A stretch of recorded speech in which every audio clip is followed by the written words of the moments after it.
আসসালামু আলাইকুম এভরিওয়ান, সবাই কেমন আছেন? আশা করি সবাই ভালো আছেন। পৃথিবীর সকল জীবের কল্যাণ হোক এই কামনা করি। এবং আমরা ইতিমধ্যে চলে এসেছি সিলেট জাফলং রিজিক হোটেলে। প্রবেশ করলাম সবাই মিলে। দেখেন বন্ধুরা, ইতিমধ্যে সবাই খাওয়া দাওয়ার টেবিলে বসে আছে, হাত মুখ ধোয়ে। দেখেন বন্ধুরা, সবার মুখ কেমন যেন হয়ে গেছে, কারণ দীর্ঘ 12 ঘন্টা জার্নি করার পর হঠাৎ খাওয়া আমেজ চলে এসেছে। দেখেন বন্ধুরা, সবাই বসে আছে, আমাদের খাবারের অপেক্ষায় আছি। দেখেন ছবি এবং ভিডিও করার মুহূর্তে সবাই হাসি খুশি ভিতর আছে, যদিও ক্ষুধার্ত আছে, তবুও হাসি খুশির মাঝখানে আছে। এবং আমরা এখন যাচ্ছি কাউন্টারে, এবং খাবারের আইটেম কি কি দেওয়া হবে সেটাই আমরা বলছি।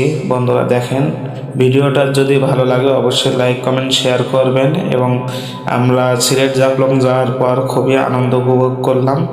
ইনশাল্লাহ আগামীতে আবার যাওয়ার চেষ্টা করব। এরকম জার্নির জন্য খুবই ভালো লাগে সবাই মিলে গেলে। দেখেন বন্ধুরা, পরিবেশটা খুবই সুন্দর। ইতিমধ্যে খাবার আমাদের সামনে চলে এসেছে এবং সবার একসাথে খাওয়া দাওয়া শুরু করব ইনশাল্লাহ। সবাই সাপোর্ট করবেন বেশি বেশি করে এবং শেয়ার করবেন। বন্ধুরা সবাই ভালো থাকেন, সুস্থ থাকেন। আল্লাহ হাফেজ।